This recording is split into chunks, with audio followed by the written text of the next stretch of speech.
My name is Lin, a final year student majoring in literature at a university in Hanoi. What I am about to tell you is not a story to scare you, but a real memory engraved in me like a cold scar. Every time the wind changes or there is a faint white moonlight above, I hear footsteps, the sound of calling my name, and a knock on the door at midnight. Even though I live in the heart of the city, that year I went on a teaching internship at a Highland school in the northern province, nestled between rolling hills and gloomy old forests. The group had only 3 students divided into separate schools.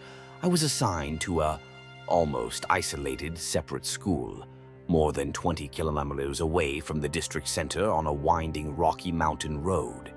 It was a small elementary school with 3 classrooms located next to an empty plot of land overgrown with kogon grass and an old grave. The grave of the Hmong people. Don't come near. Don't call their name, the old principal warned me on the first day. I just nodded, thinking it was probably Highland beliefs. Again, nothing strange, but the way he looked at the grave, with eyes, both scared and sorry, made me unable to forget. The first week passed peacefully. The children were good, the people were kind, but absolutely no one dared to go near the grave.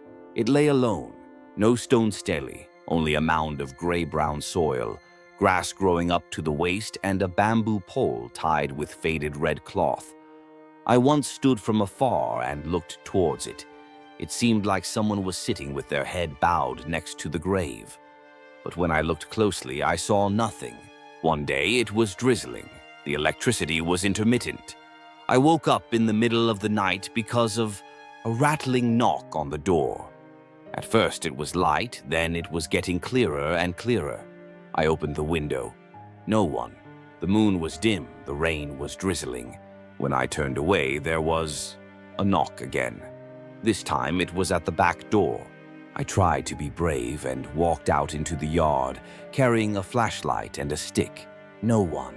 Only small, muddy footprints imprinted along the corridor of the teacher's room. Bare feet, but not those of a child. Big, long, and only traces of entry, no traces of exit. I couldn't sleep for several days. Every night I heard a soft moan coming from the grave, like someone was being tormented, choking in pain. Some nights I was sure I heard crying. The crying was not necessarily from a man or a woman, but seemed to come from a soul that no longer had a form. I asked the students. They just bowed their heads, not daring to speak. I asked the school's cook.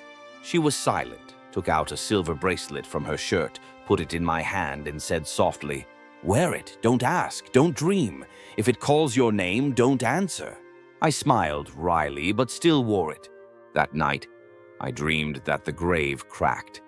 A hand reached out from the ground. The next morning, I went to see the principal.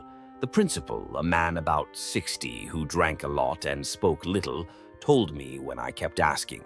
That grave belongs to a female student, 18 years old, an intern like you. I was stunned. Her name is Thuong. She came here for an internship in 1998.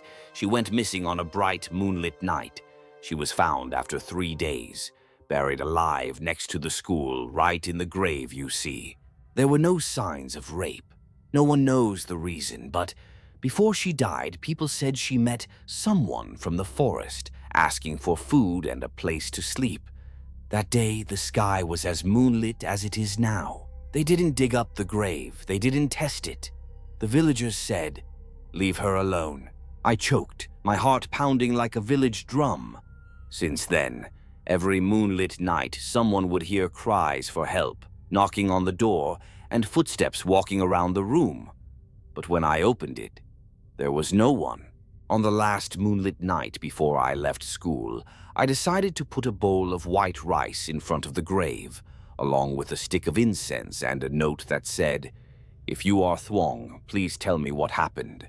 I sat there all night, alone in the teacher's room. The pale moonlight shone through the window, quiet and eerie. At 2 a.m., there was a knock on the door. I asked, trembling, "Who is it?" No answer. But the door opened slightly, and a cold wind blew in. On the floor was the piece of paper I had left outside the grave. Now soaked in blood, the words blurred, but with one more line written in hand. "Don't let anyone else repeat my fate." I passed out. When I woke up, it was already morning. But from that day on, I couldn't sleep in a room without a light. I always left a bowl of white rice by the window, and every night with a bright moon, I heard a knock on the door. No one believed me. But I knew. That grave was not peaceful.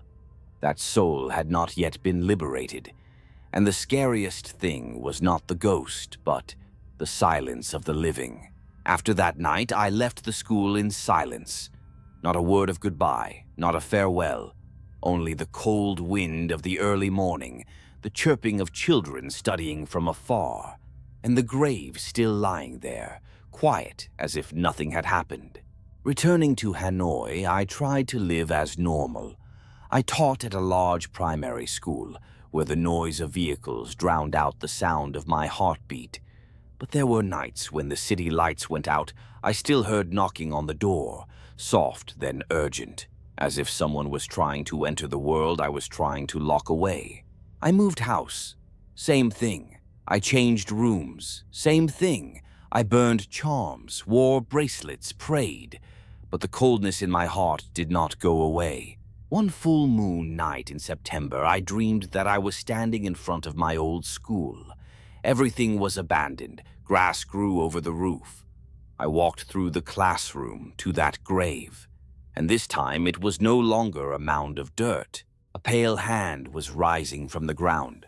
I heard a girl's voice, clear, whispering, like the wind blowing in the forest. "Lynn, how many more people will be like you?" I woke up, cold. By the window, the bowl of white rice I had left was half empty, and there was a tiny muddy handprint on the side of the bowl. I didn't dare tell anyone. It was too absurd, too crazy, and too real. But I knew there was a spirit still lingering around the old school, not to harm people, but to reclaim the truth, to reclaim the voice buried in the cold soil. And I was the only one who heard, the only one who remembered. Since then, every full moon of the 7th lunar month, I quietly go to a small temple on the outskirts of the city, light an incense stick, place a bowl of white rice, and whisper a name that I have never forgotten: love. Because there are doors. Once opened, they will never close, and there are knocks on the door that never stop